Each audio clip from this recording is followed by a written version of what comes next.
perkataan-perkataan. Dan nanti contoh-contohnya akan kami sampaikan. Ini dulu dipahami. Sunnah di dalam sholat itu ada dua. Ini nggak masuk rukun ya. Ini nggak masuk rukun ini. Sunnah di dalam sholat itu ada dua. Jadi panjenengan kalau mengerjakan seperti tadi sholat subuh, itu di dalamnya ada yang bentuknya sunnah Bapak Ibu. Ada yang rukun. Contohnya yang rukun, Al-Fatihah. Orang sholat gak baca Al-Fatihah, batal sholatnya, harus diulang. Tetapi ada yang bukan rukun. Misalnya membaca surat. Misalnya imam kita tadi, setelah waladdallin, amin, Allahu Akbar, ruku, sah sholatnya, sah, nggak batal, dan tidak perlu sujud sahwi. Kenapa? Karena membaca surat setelah Al-Fatihah hukumnya sunnah. Ini yang saya maksud. Dan itu berupa ucapan. Dan nanti ada gerakan-gerakan yang hukumnya sunnah. Jadi saya ulang lagi ya, sunnah di dalam sholat itu ada dua. Ada yang fi'liyah, ada yang qauliyah. Yang fi'liyah itu berupa perbuatan-perbuatan. Yang qauliyah berupa ucapan-ucapan. Yang jika kita kerjakan, kita dapat pahala. Jika kita tidak kerjakan, maka kita tidak berdosa. Dan kita tidak dituntut untuk melakukan sujud sahwi. Sekarang kita bahas satu persatu dengan contoh-contohnya. Yang pertama dulu, sunnah fi'liyah. Sunnah-sunnah di dalam sholat yang fi'liyah, berupa perbuatan-perbuatan. Apa itu? Satu, Bapak Ibu kaum muslimin dan muslimah rahimani wa rahimakumullah. Yang pertama adalah yaitu memasang sutra, pembatas. Itu hukumnya sunnah. Lu katanya wajib Ustaz, sunnah. Bapak Ibu sekalian rahimani wa rahimakumullah, saya akan jelaskan sedikit yaitu tentang memasang sutra. Sutra itu maksudnya pembatas, agar sholatnya tidak dilalui oleh orang, agar sholatnya tidak terputus. Baik, disebutkan oleh para alim ulama yaitu terkait dengan masalah sutra, pembatas ini, bahwasanya ulama berbeda pendapat ketika menentukan hukum memasang sutra. Ada ulama yang mengatakan hukumnya wajib. Ada. Siapa ulama yang mengatakan hukumnya wajib?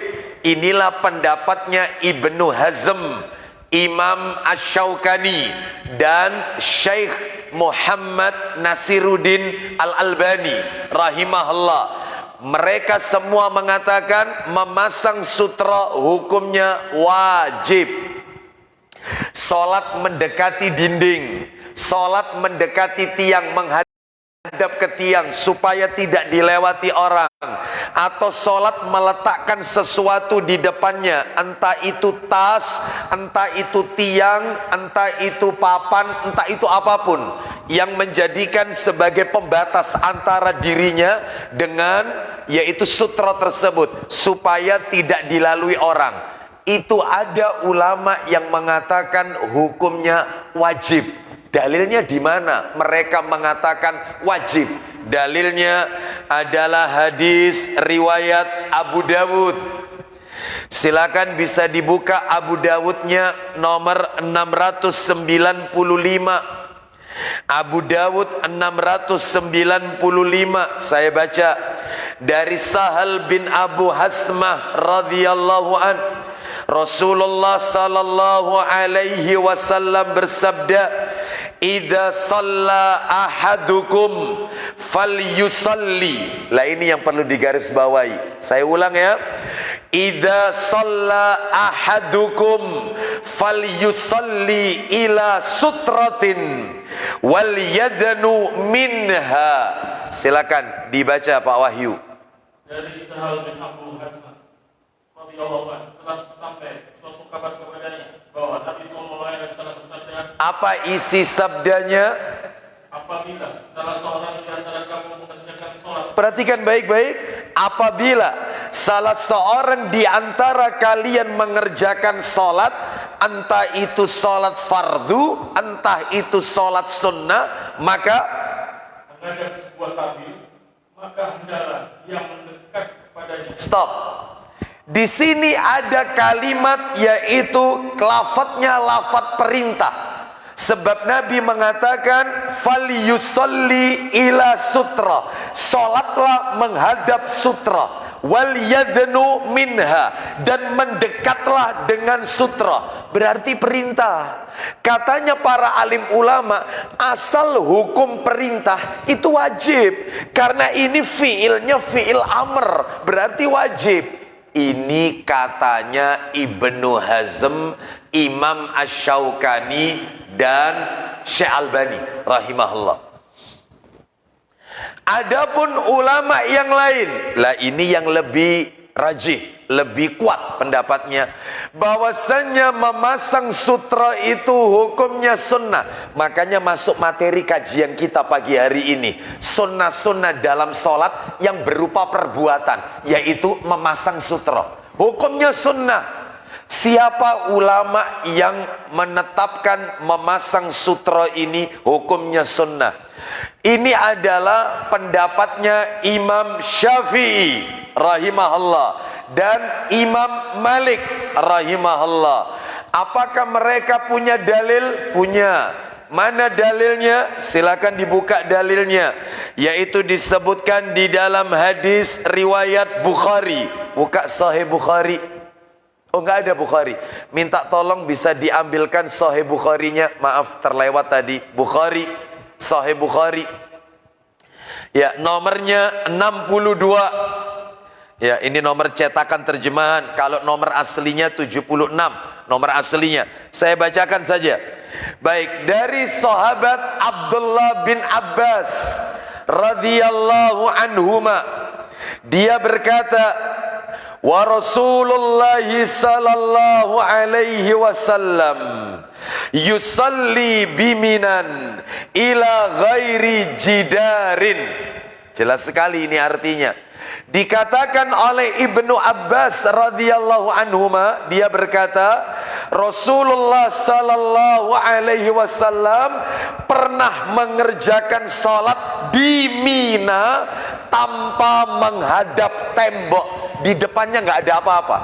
Nabi sholat di Mina, di depannya nggak ada tembok, nggak ada dinding, tidak ada pelana kuda, yang diletakkan oleh Nabi di depan.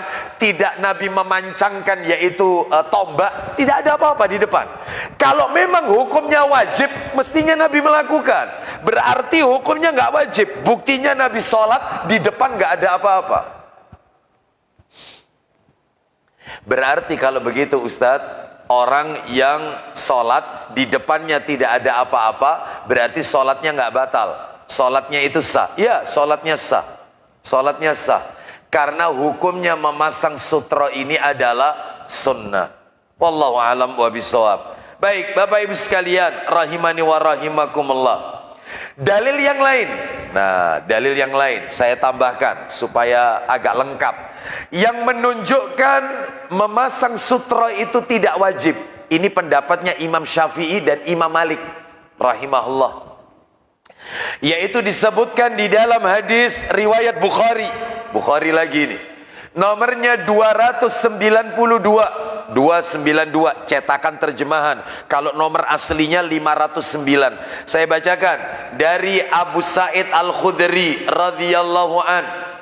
Nabi sallallahu alaihi wasallam bersabda, 292. Nabi bersabda, "Idza shalla ahadukum ila syai'in yasturuhu minan nasi fa arada ahadun an yajtaza baina yadayhi falyadfa'hu fa in aba falyuqatilhu fa innama huwa syaitan." Silakan baca artinya.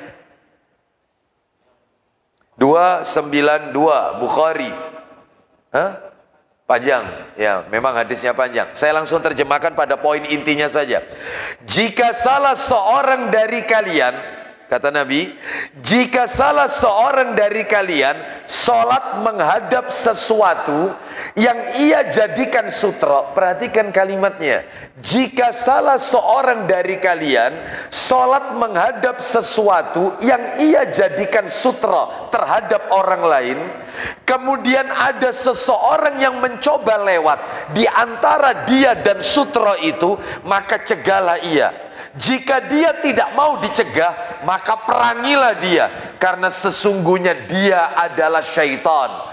Kata para alim ulama yang mengusung pendapat sutra itu hukumnya sunnah, memasang sutra itu, mereka mengatakan bahwasannya hadis Nabi ini menunjukkan orang yang sholat itu terkadang sholat menghadap sutra dan terkadang tidak menghadap sutra, karena konteks kalimat ini tidak menunjukkan semua orang di masa itu kalau sholat menghadap sutra. Nabi kan bilang jika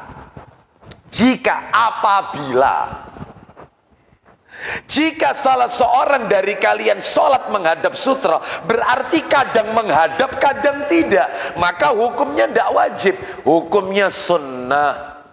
Ini pendapat sebagian dari para ulama. Kesimpulannya, wallahu a'lam wa bishawab, sebagaimana yaitu pendapat jumhur ulama, terutama para ulama kibar, ulama-ulama besar, di antaranya Syekh Muhammad bin Saleh Al-Utsaimin, Syekh Abdullah bin Baz, Syekh Abdul Aziz bin Baz rahimahullah, demikian juga Syekh Saleh bin Fauzan Al-Fauzan hafizahullah taala, semuanya sepakat sutra hukumnya sunnah, tidak wajib. Baik, Bapak Ibu sekalian rahimani wa rahimakumullah. Sekarang mungkin Bapak Ibu bertanya di dalam hati, Ustadz, yang bisa dijadikan sutra itu apa kalau kita sholat? Kalau kita sholat misalnya supaya sholat kita tidak dilalui oleh banyak orang, supaya sholat kita itu tidak terputus, itu apa saja? Maka ada 9 benda, mohon maaf 8 benda, mohon maaf 8 sutra, 8 hal yang bisa kita jadikan sutra, yang bisa kita jadikan sutra. Yang pertama, anak panah. Saya nggak perlu sebutkan dalilnya satu persatu ya, karena materi kita ini masih panjang soalnya. Yang penting panjenengan tahu yang bisa kita jadikan sutra itu apa saja. Nah itu, tapi hukumnya nggak wajib, hukumnya sunnah. Sunnah yang bagaimana? Sunnah yang ditekankan, sunnah yang ditekankan. Yang pertama anak panah, yang kedua hewan tunggangan, boleh. Jadi sebagaimana disebutkan dalam satu riwayat, yaitu riwayatnya Bukhari. Ayo dibuka Sahih Bukhari nomor 291. Ya, silakan bisa dibuka dari Abdullah bin Umar, silakan.